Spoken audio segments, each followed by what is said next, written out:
Salut! Donc, dans la vidéo du jour, je t'amène jardiner avec moi. Je te montre un petit peu le processus qu'on a fait pour le jardin, pour faire le gros jardin, le projet que j'avais tellement hâte de faire. Puis, je vais te montrer aussi autour du terrain. Donc, pas juste au jardin, mais quoi d'autre que j'ai de planter, les fleurs que j'ai et tout ça, là. Fait que je te montre vraiment le processus de ça. Puis on va jardiner un petit peu ensemble aussi. Fait que bon visionnement, j'espère que tu apprécieras cette vidéo.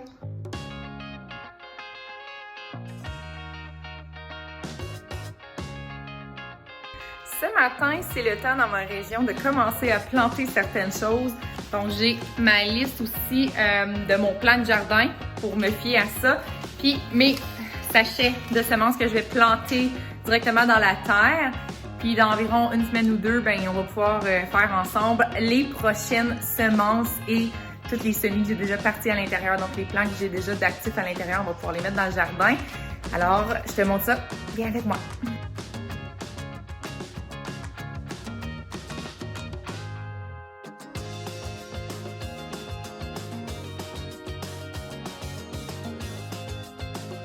Fait que juste ici dans mes bacs, il y en a un que je vais mettre des pois, probablement ce gros-là, que je vais mettre aussi une chose à tomate dedans pour qu'il puisse grimper alentour. Puis je vais planter des épinards dans un autre. Et le prochain ici, ça va être ma roquette lorsque je vais être prête à la mettre. Là, c'est encore un petit peu trop froid la nuit pour la roquette, mais ça va aller dedans un autre des bacs aussi.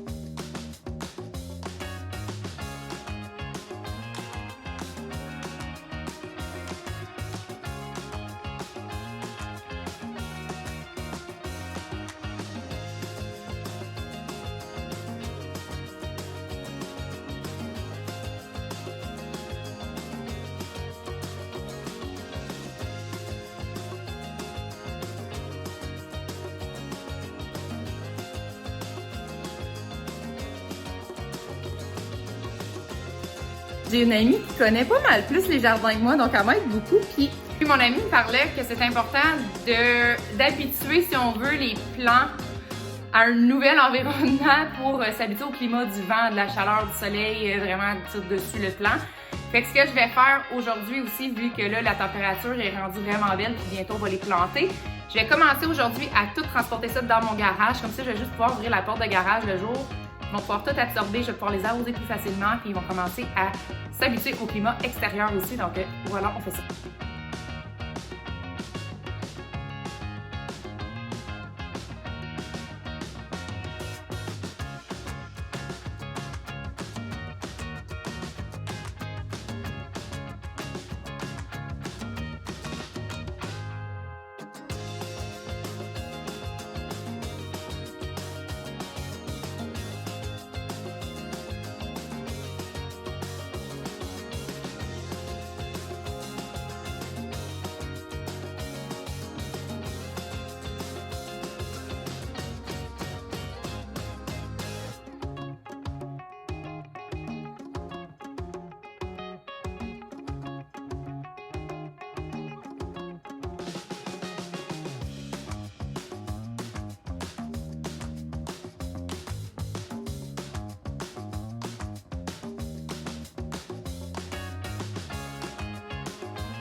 Une chose qui est importante de savoir quand tu commences à faire un jardin de cette ampleur-là, pour vrai, c'est que ça demande du temps, de l'énergie et beaucoup d'organisation. Puis, je vais vous guider évidemment au travers de l'organisation que moi j'ai fait, au travers de toutes les étapes, si on veut, qu'on a fait. Puis, tu sais, par commencer, nous, on n'avait aucun spot de terre où est-ce qu'on l'a juste mis, tu sais. On a vraiment dû travailler à enlever l'herbe, la tourbe et tout pour pouvoir justement avoir le jardin. Donc, nous, ce qu'on a commencé à faire, dans le fond, c'est qu'au tout début, on a loué, plutôt dans notre cas, emprunté une machine à quelqu'un, à une connaissance, à un ami. Puis, on a creusé tout le contour. Donc, on a notre grosseur là, de jardin, ce qu'on a creusé, parce que là, c'était vraiment long. Ça nous a pris 2 jours à juste enlever la tourbe et aller la débarrasser, là, dans le fond. Fait qu'on a seulement fait, c'est quand même gros, 48,5 de longueur et 18 de largeur. Donc, qui est assez un gros jardin. Mais je voulais un petit peu plus gros au début, mais on va peut-être juste l'agrandir au courant des années. Mais pour commencer, aussi on s'entend, c'est ma première année de gros jardin, donc pour m'habituer, on va faire ça comme ça. Fait qu'on a pris une machine, on a creusé pour enlever la tourbe environ 5 à 6 pouces de profondeur. Il y a évidemment des spots qu'on creusait un petit peu plus. Puis on a fait venir du topsoil pour vraiment remplir le tout. Puis la raison qu'on n'a pas juste décidé de faire le rototiller dedans la tourbe, ça nous aurait sauvé beaucoup de temps, beaucoup d'argent, beaucoup de terre à mettre et tout. Mais c'était une façon de me sauver de faire du désherbage de mauvaises herbes. Donc, dans cette condition-là, avec toute la tourbe, la grosseur du jardin, j'aurais eu beaucoup de mauvaises herbes tout le temps dès le début. Donc là, au moins en enlevant la tourbe, on peut avoir un minimum de contrôle sur les mauvaises herbes. Évidemment, il va en avoir comme en quantité probablement, puis je vais devoir le faire très régulièrement. Mais de cette façon-là, ça nous évite un petit peu d'en enlever dès le début, comme ça, sans avoir planté des choses en ce moment. Fait qu'on a fait ça, on a tout enlevé, puis avant de mettre le topsoil, on a passé le rototiller pour vraiment libérer la terre qui était en dessous de la tourbe. Donc nous ici, on a comme une terre glaisée en dessous du topsoil qu'on a mis, donc c'est important de le passer dedans. Ensuite, on a vraiment tout mis le topsoil, on a repassé le rototiller. Ensuite, on a mis du fumier de cheval, donc un bon gros trailer de tout ça. On l'a encore tout mélangé ensemble, puis on a repassé le rot à certains endroits qui en avaient besoin. Et ensuite, la dernière étape a été le râteau. Donc, j'ai fait le râteau à la main pour vraiment plus égalir. C'est encore évidemment pas flat, là, tu sais, il y a des trous, il y a des côtes et tout ça. Donc, en plantant, je vais comme égaliser avec mes mains à mesure.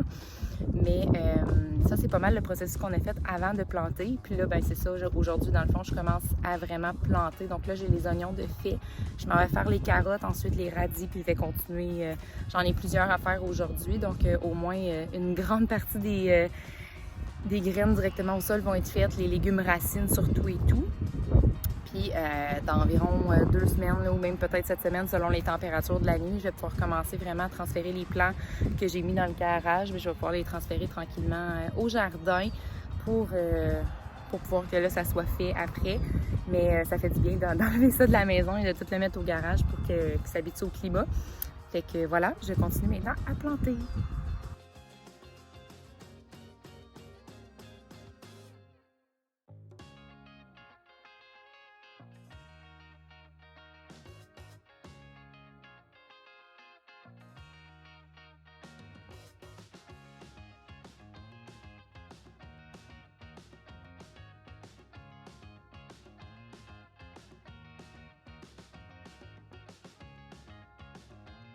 Pour ce qui est de l'organisation, dans le fond, pour les semis, ce qui a été long, ça a été, je te dirais, de faire les semis, de faire le repiquage lorsque les semis étaient rendus trop gros. Pour exemple, mes pots de yogourt que j'avais, donc il a fallu que je les transfère dans des gros pots, d'arroser au quotidien. Tout ça, c'est évidemment, c'est un travail quasiment à temps plein à tous les jours. Là, je passais quasiment 2 heures par jour à m'occuper de ça.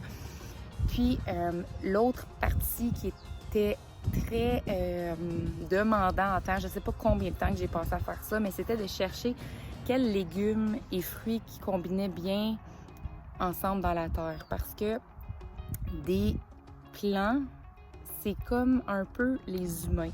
S'ils s'entourent de gens négatifs, ça va déteindre sur eux, si on peut le dire comme ça. Fait que les plants, dans le fond, c'est qu'ils vont aimer être à côté de certains autres légumes ou fruits.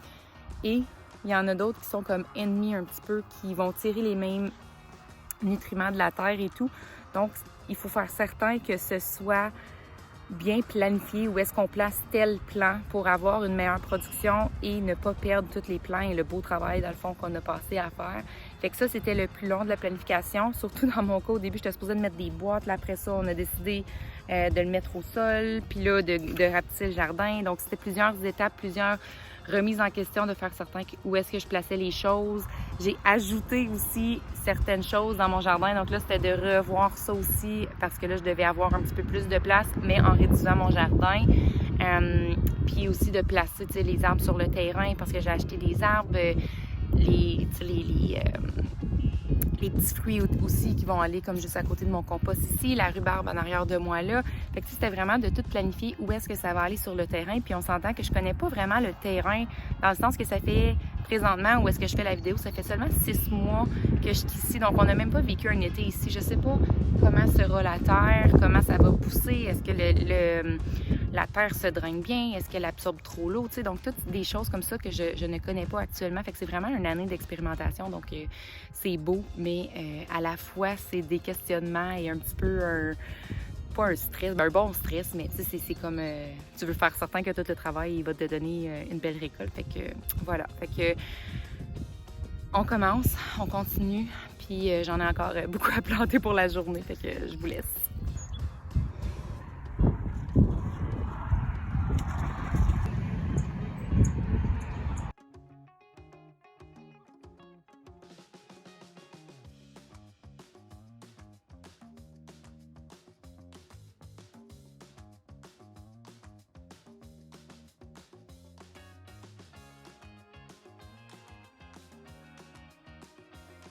Session jour 2 de semence aujourd'hui, je vais continuer. Hier, j'ai avancé quand même beaucoup, mais pas assez à mon goût. J'ai seulement planté environ 2 heures de temps parce qu'évidemment, entre les siestes, entre les enfants, entre les autres tâches quotidiennes, c'est seulement ce que j'ai pu accomplir. Aujourd'hui, je vais focusser dans le fond sur mon persil, mes poireaux, du kale, des échalotes et de la laitue. Fait que je vais focusser sur ça aujourd'hui et planter mes raisins et mes framboises. Puis probablement la rhubarbe aussi qui va être correcte. Parce que là, il nous reste une autre nuit froide. Puis après ça, les nuits sont en haut du 11 degrés. Donc je vais pouvoir planter le reste au courant de la semaine.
Salut, bon matin! Jour 3 dans le jardin ce matin. Donc aujourd'hui, je planifie mettre mes céleris, mon basilic et mes tomates parce que je vais toutes les mettre ensemble. Il paraît que c'est vraiment recommandé pour plusieurs raisons. Pour un, faire le sol plus nutritif si on veut pour les tomates, mais aussi question de bébites d'insectes qu'il va y avoir près des tomates. Donc ça a l'air que ça l'aide pour ça. Donc je vais vraiment mettre mes tomates au centre, mes céleris au milieu et mon basilic aussi dans le centre de toute cette plate-bande-là. Je dis plate-bande, mais cette allée-là. Puis après ça, ben, je vais voir si je continue peut-être avec mes aubergines, mes zucchinis et mes courges. Je vais voir comment la journée va aller. Il y en a encore très beau pour quelques jours, donc on y va sur ça. Donc j'ai beaucoup fait de semis à l'intérieur, mais mes tomates, c'est moi qui les ai partis, puis ils sont rendus comme vraiment beaux, là. Mais là, tu vois, ils commencent à être à pencher un petit peu, à être trop pesants. Fait que je vais vraiment les planter aujourd'hui, oui. Puis les céleris ont vraiment pas pogné. Fait que je m'en suis acheté 9 dans le fond par paquet. Fait que 18. Puis je me suis acheté un beau basilic parce que encore là, ben, mon basilic n'est pas pris. Fait que j'ai fait beaucoup de tests de lumière dans la maison. Maintenant, je sais un petit peu plus quel spot qui a plus de belle lumière, puis qu'est-ce qui pogne aussi où. Puis l'année prochaine, ben, je vais pouvoir m'améliorer. Mais cette année, je vais faire vraiment un mélange de qu'est-ce que j'ai acheté avec qu'est-ce que j'ai planté moi-même. Il y a quand même beaucoup de choses qui ont pris. Mais le reste, je vais vraiment focusser sur ce que j'ai acheté. Donc, tu sais, j'ai acheté, dans le fond, mes arachides, mon basilic. Je regarde qu'est-ce que j'ai. Sinon, mon kale. J'ai acheté 2 plants de piment. Mes cerises de terre. C'est pas mal ça. Le reste, je les ai toutes faites pousser moi-même. Fait qu'on va essayer ça parce que mes piments, c'est ça, j'en ai qui ont sorti, mais ils sont très, très, très petits. Là, j'ai mis de l'engrais, ça en a tué une coupe. Fait que je m'en suis acheté 2, un piment rouge, me semble, puis un mauve. Puis le reste, je vais essayer avec mes piments qui ont pris, puis on va voir ce que ça va donner, si la production va être bonne ou non. Sinon, ben, j'aurai 2 plants de piment seulement cette année. Puis l'année prochaine, on va se reprendre à essayer de trouver une meilleure luminosité pour les piments. Fait que je m'en vais faire ça. Puis après, je te montre qu'est-ce qu'on continue.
Salut! Fait que dernière journée officielle que j'ai planté des choses, donc je vais te montrer vraiment tout ce que j'ai planté dans le jardin.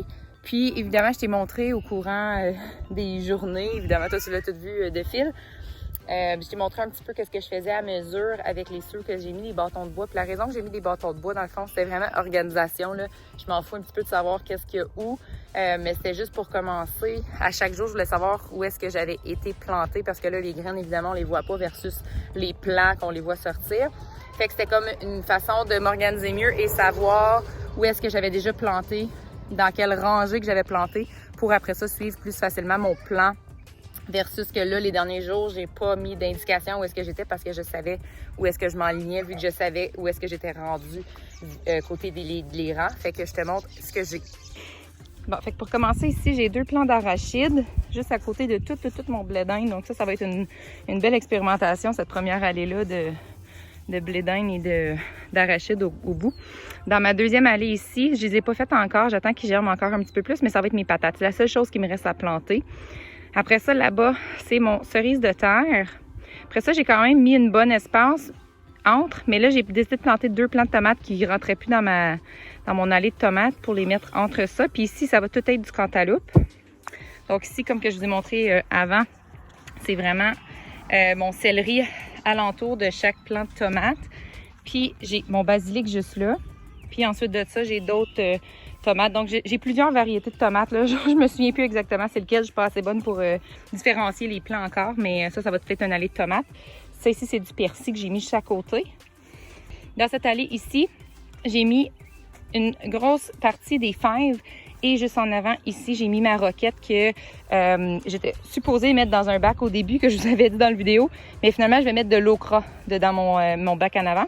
Ensuite de ça, toute cette allée-là, des haricots noirs. Et à la fin, ici, j'ai planté des asperges. Ensuite de ça, tout ça ici, c'est des piments. Donc, j'en ai 2 gros que j'ai achetés. Puis, je vous disais, mes tout petits, là. Fait qu'on va voir s'ils vont survivre, mais je les ai mis là. Ensuite de ça, ici, c'est mes échalotes. Ensuite, juste ici, en avant des échalotes, c'est mes poireaux. Du chou.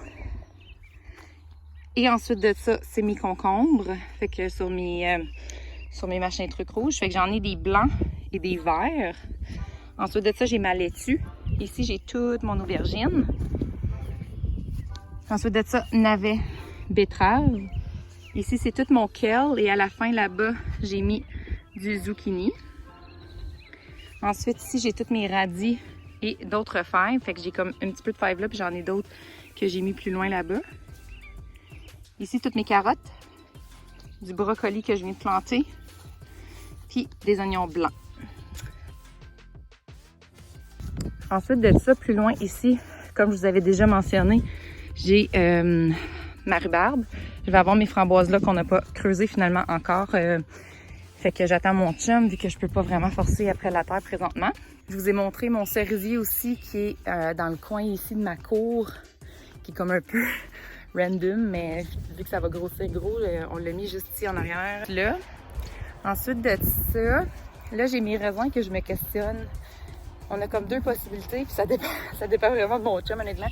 Fait que j'hésite si je fais une grosse arche pour qu'ils montent dessus ou si je les mets juste sur une lanière un peu comme les vignes de vin. J'avais vu ça en Italie quand j'étais allée. Fait que c'est comme 2 poteaux. Puis après ça, tu mets comme une grosse ligne jusqu'à un autre poteau pareil pour pouvoir que les vignes grimpent dessus. Fait que là, ça c'est encore en hésitation. Fait qu'on risque de faire ça ce week-end.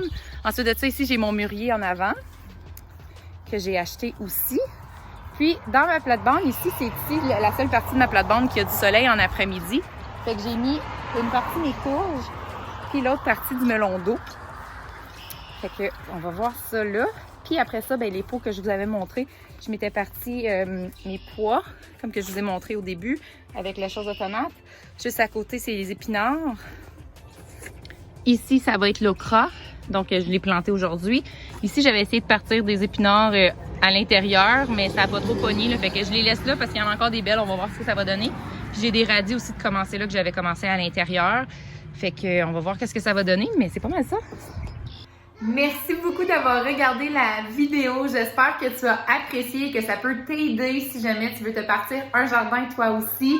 N'hésite pas à partager la vidéo, aimer la vidéo et t'abonner à ma chaîne pour les futures vidéos. Merci!